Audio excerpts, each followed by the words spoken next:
Good morning and welcome to the very first Take 5 of the 2025 MLB season. It is Thursday, March 27th, opening day. The Miami Marlins and the Pittsburgh Pirates face off in the inaugural matchup of the 2025 season. Sandy Alcantara on the bump for the first time since late 2023 after his Tommy John surgery forced him to miss all of the 2024 season. My name is Eric Wiedeke. You can follow me on Twitter /X at Eric Wiedeke. You can also find me on the 5 Reasons Sports YouTube channel, doing stuff for the Dolphins, doing stuff for the Marlins, even doing a little bit of the Prize Pick stuff for the channel. Do not forget to like, comment, and subscribe for the best South Florida sports coverage. Got a lot of coverage right now going on the Heat, on the Dolphins, a lot of stuff going on with them with the draft upcoming, and the Miami Marlins as the 2025 season gets underway. And that's what this is going to really kind of be centered around, is 5 questions for the Marlins on opening day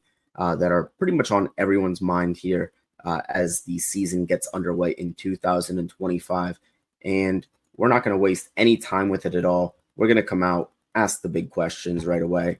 First one is, Sandy, is he going to get moved? There's a lot of speculation about it. The vultures are already circling in Miami with Sandy Alcantara. The injuries are starting to pile up for this Marlins team. He's entering the 3rd year of his extension, and the clock is seemingly running out by the second on his time here with the Fish, as it really is starting to seem like they're not going to be able to put a competitive team around Sandy in time for that extension to really be feasible. And then at that point, do they work on a second extension with Sandy?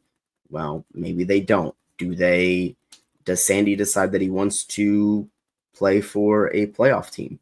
He very well could. We know the type of competitor Sandy is. He cannot be satisfied with what he's experienced in Miami to this point. He had that brief taste of playoff baseball in 2020. Pitching in the COVID season, and he didn't get to experience the playoffs in 2023 when the Marlins were bounced by Philadelphia in the wild card series. So the question with Sandy is he going to get moved? Peter Bendix and Bruce Sherman have been non-committal about it to this point with Sandy, and I don't think it's necessarily a question of if Sandy is Sandy. He absolutely has looked like Sandy to this point in the spring.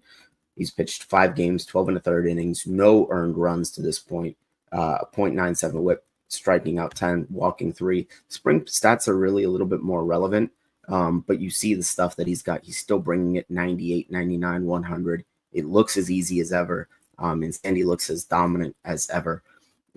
So if the Marlins are really struggling, especially early on in the season, do not be surprised to hear the rumors. Well, number one, the rumors are going to be flying regardless. No matter what happens with this team, the rumors are going to be flying around Sandy unless they're somehow just the surprise of the century happens and they're really good.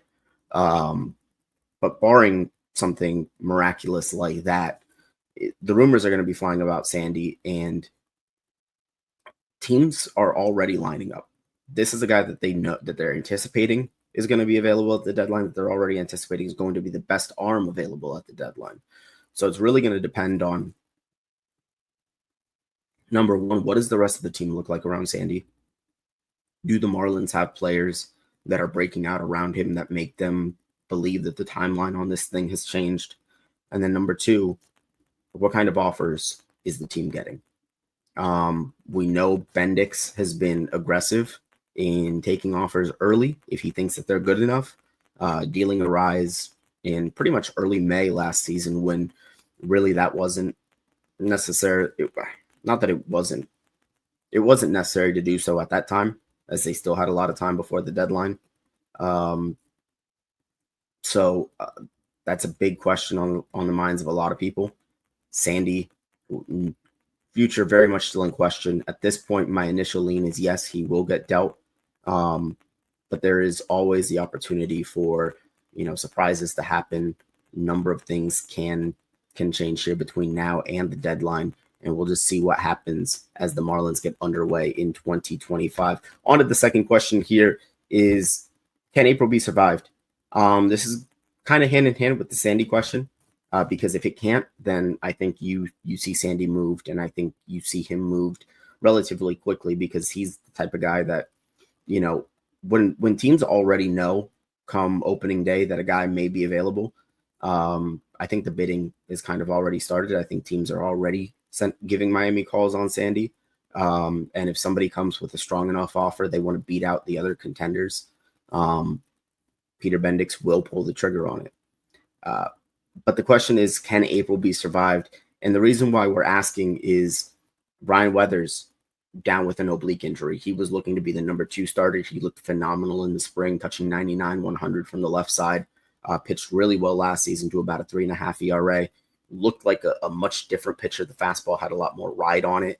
It was one of the best pitches in all of baseball in the spring.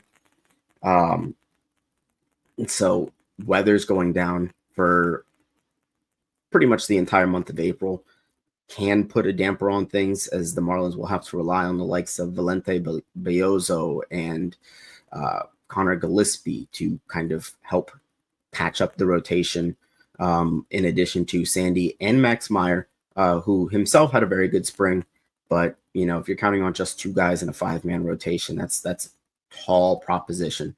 And then in the lineup, you have, it's the obliques. It's the year of the obliques in 2025. Connor Norby and Jesus Sanchez, both sidelined with oblique strains, both looking to be out probably for the first 4 weeks of the season here. So through April, you're looking at 2 guys that were projected to be probably middle of the order bats for this team, really going down. And that's going to put a lot of pressure on other players in the lineup, like Jonah Bride, like Xavier Edwards, to kind of keep this thing afloat, like Otto Lopez, Dane Myers, Derek Hill, Griffin Conine. This is not a lineup that has much in experience or much in punch, really. At least not established punch in the lineup. And so the question is really going to be, what are they looking like at the end of April? If this is a team that's a handful of games, 5, 6, 7 games under 500 at the end of April, this is going to sound crazy, and we have to understand that we're grading on a curve with this team because the expectations are really low. Most odds makers have the totals for this year sitting at somewhere between 63 and 67 wins. This team is within 5 or 6 games of 500 by the end of the month. I think you kind of have to be ecstatic when you're looking at a rotation that includes Gillespie, Belloso, and Cal Quantrill, and you're looking at a lineup that is missing Jesus Sanchez and Connor Norby. If you can get to April or to May and hopefully get Sanchez, Norby, Weathers back, 3 of the guys that on a roster that is relatively talent bereft, at least in terms of proven major league talent, are some of the better players on the team, some of the more consistent producers in recent years for the Marlins. So that's going to be a really big question for them. It's going to be a big hump for them to get over, especially when you look at tangentially, even Yuri Perez being on the horizon come potentially by June, hopefully, for this team, if they can get to a point where they're trotting out a rotation of Sandy, Weathers, Yuri, Max, and insert your number 5 starter here, whether that's guys in the minors like Adam Mazer or Robbie Snelling or Cal Quantrill pitches well. He's got a good track record at the major league level, but he hasn't been that guy in a couple of seasons. He'll look to kind of recapture that magic that he had with the Guardians that made him one of their better pitchers in the early 2020s. Following this up now in April is who on the team breaks out. You're looking at a team here, and there's some interesting candidates for the Marlins in 2025 as far as breakout guys go. This is a team, as I mentioned, does not have a ton of established talent. You're looking at guys you're looking for guys who's going to break out, who's going to become a cornerstone moving forward for this franchise. Are those guys on the roster currently? Because it very well could be that they're not. It could be somebody in the minors. But some of the guys that, would be the most likely candidates, especially when you look at performance last year and in spring. Otto Lopez in 2024, 690 OPS in 117 games. I think that's a little misleading for Lopez in 24. Played some of the best second base in all of baseball defensively. He's going to be huge for this team. He finished with the highest batting average in OPS in the spring, had a 909 OPS. But I want to bring to attention here just some numbers on Lopez. If you go by month throughout 2024, and you go OPS, obviously 690 is meh. But you look at it by month, 8 games in April, 733 OPS, 23 games in May, 787 OPS, 23 games in June, 480, 11 games in July, 309, 27 games in August, 738, 25 games in September, 903. So you have pretty much 2, 3, 4. You've got 83 games of Otto Lopez being a 750 to 770 OPS guy. And then you've got 34 games of him just really struggling.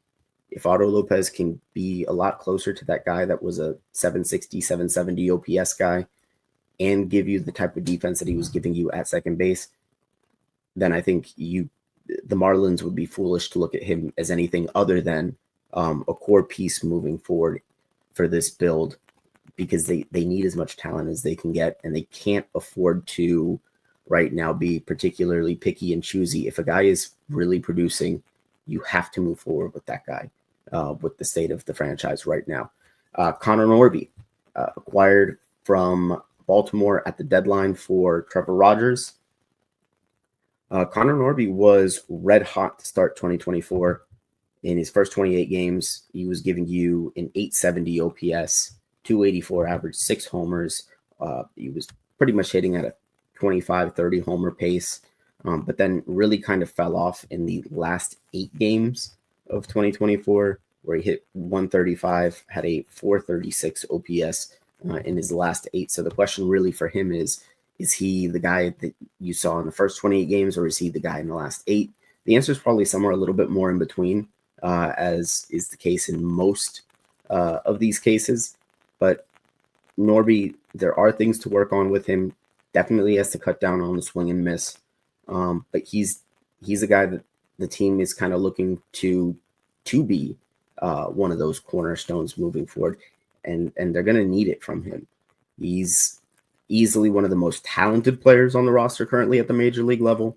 Over the course of the entire 2024 season, had about a 736 OPS. That's probably in line with what you can expect from him this year. He's going to be an 18 to 20 home run guy at third base. They need him to be one of the breakout guys in 2025 for this team, because, as mentioned, there are very few players on this team that are established major leaguers to this point. Otto Lopez, Connor Norby, these are 2 of the biggest breakout candidates. And then you also have some guys kind of on the periphery that played in 2024. Everybody's favorite second generation Marlin Griffin Conine in 2024, 30 games, had a 777 OPS. Pretty pleasantly surprising, stint for Griffin Conine. A lot of the things that you heard from him was the swing and miss, and you can definitely see it. But you also definitely see the power that was talked about. He had a pretty strong spring this season for the club, and he looks to be in the opening day lineup. Obviously, we'll see as the lineups come out, but I would imagine he's one of your opening day starters here this afternoon. Conine, another guy that can be a breakout player for this team. Big-time power, but he does have the big-time flaw in his game of the swing and miss. So the Marlins, as they continue to search for bats, particularly middle-of-the-order bats, because if you look at this team really in what you have in Edwards, in what you theoretically have in Lopez, what you theoretically have in Jonah Bride, they've got guys that can kind of give you that hit tool, but not necessarily guys that can give you that power. And Griffin Conine is going to be a big part of trying to give them that in 2025. Another guy is going to be Dane Myers. Dane Myers has been an enigma in his time in Miami. You're looking at a guy that's a career 722 OPS player, .265 hitter in 66 games at the major league level. Bit of a 5-tool guy. Has pretty good speed, plays a really good center field defensively. But the question with him has been, can he put it together on a consistent basis? He's a guy that's been streaky throughout his career. Obviously, his last season was cut short by the fractured ankle kicking the door in Cincinnati. Really unfortunate for him because he missed a lot of time towards the end of the year. That would have been, number one, those would have been crucial at bats for him. Number two, would have been crucial evaluation time for the Marlins. So the Marlins are going to try to figure out what they have in Dane Myers. He's a guy that I think can be a breakout player. The tools are really good with Myers, and you kind of see it. He looks like a good ball player, but again, none of these guys on the roster, except for, maybe Xavier Edwards, have a legit major league track record at this point. You're looking at a bunch of guys that don't have a ton of at-bats at this level and are still looking to prove themselves. Myers among them, certainly. And then the next question here is going to be, can Jonah Bride follow up his 2024 season? So Jonah Bride was claimed last offseason from the A's. Guy that had always produced really well in their minor league system, hadn't had a ton of success at the major league level. He played 71 games for the Marlins last season in 2025. His first 11 games or so, he kind of bounced around between the big league roster and the AAA roster. Didn't get a ton of consistent at-bats to start the season. But where he really caught fire was his last 60 games in 2024. In his last 60 games, he was a .286 hitter, gave the team an .857 OPS at first base, 11 homers, 36 runs batted in. You extrapolate that to 162, that's an .857 OPS with 30 homers and 95 RBIs. Not realistic, not happening. I'm just going to put that out there right now for Jonah Bride because that's an all-star player at first base. That's legitimate all-star production. I don't think it's fair to expect that out of him. I don't think it's realistic to expect that out of him. But if Jonah Bride can give you a .750 OPS and 20 homers while playing first base, maybe even playing a little bit of third base as a spot option with Norby down, with Matt Mervis going to be getting some of those opportunities. Mervis, another player that could be a breakout for the Marlins after being acquired in the 2024 offseason for Vidal Brujan, kind of a, take my disappointing player for your disappointing player kind of a deal. But Mervis, legit pop in his bat, big lefty. He's going to be a guy that's going to get an opportunity to potentially platoon with Bride in 2025 and be one of those breakout players. Another one of those kind of Peter Bendix, throw something at the wall and see if it sticks with a guy that has prospect pedigree, had a lot of potential, was highly thought of in Mervis prior to. But getting back to Jonah Bride, can he repeat? Because if he can repeat what he did in 2024, then the Marlins, once again, they have another piece that they can kind of count towards, and they can really start to kind of cobble together what the foundation of this thing is going to be. Granted, the Marlins don't really have a bunch of guys that I think you can point at and say, that guy's a franchise cornerstone. But they do have players that you can point at and say, okay, I can see that guy being an everyday piece on a good team. Especially if they're able to continue their production from what they've done so far in their Marlins tenure, Jonah Bride being among those players.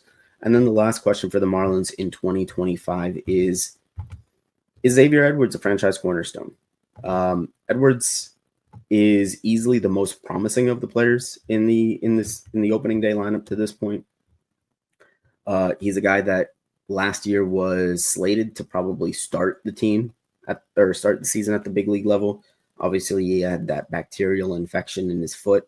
And, with those bacterial infections, if they get bad enough, they can keep you hospitalized for like a month. But Edwards did bounce back, eventually got up to the big league club in 2024, played in about 70 games, had an .820 OPS, 2 WAR in 70 games. This is a guy that if all goes well for him, you are looking at a guy that you can say, yes, that is solidly part of the core. If he can replicate that over the course of 130, 140, 150 games, and improve the defense at shortstop, that's going to be a big thing with Edwards, is figuring out where his position long-term is on this team, especially as the Marlins have added some depth at that shortstop spot in the minors, with Carter Johnson, with Max Acosta, with Jared Cerna, acquired from the Yankees in the Jazz deal. So Xavier Edwards, the question with him really is he a cornerstone? Because I think he's a big leaguer. You see the approach at the plate. You see the plate discipline. You see the speed on the bases, 33 steals in 70 games. He's put it out there. He wants to steal 60 in 2025. I think that is absolutely on the table for Xavier Edwards as far as what he can do with this team. But the question really for him is not just, is he a piece moving forward? Is he one of your cornerstones moving forward? And so far, I would lean yes, just given what the Marlins have on this team. But I guess the question really would be, is he worthy of that on a roster that's not the Miami Marlins? And I would put out there, if he's able to replicate what he did, have an OPS over 800 at shortstop, steal a bunch of bags, the answer is yes, he would be a franchise cornerstone anywhere at his age, with his production, if he can continue that over the course of 130, 140, over the course of a full MLB slate here in 2025. So those are 5 questions for the Marlins on opening day. Make sure to like, comment, and subscribe. Follow me on X/Twitter at Eric Wiedeke. You can follow 5 Reasons Sports on X/Twitter. They've got all the best South Florida sports from the Marlins, the Heat, the Canes, Inter Miami, the Panthers, all of that stuff. A lot going on here in South Florida sports these days. So please make sure to stick along for the ride and stick along for the Marlins here in 2025.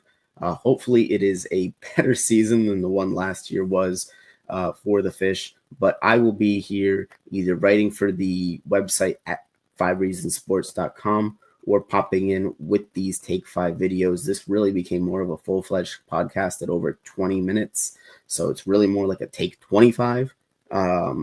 Take 25 and 25. There we go.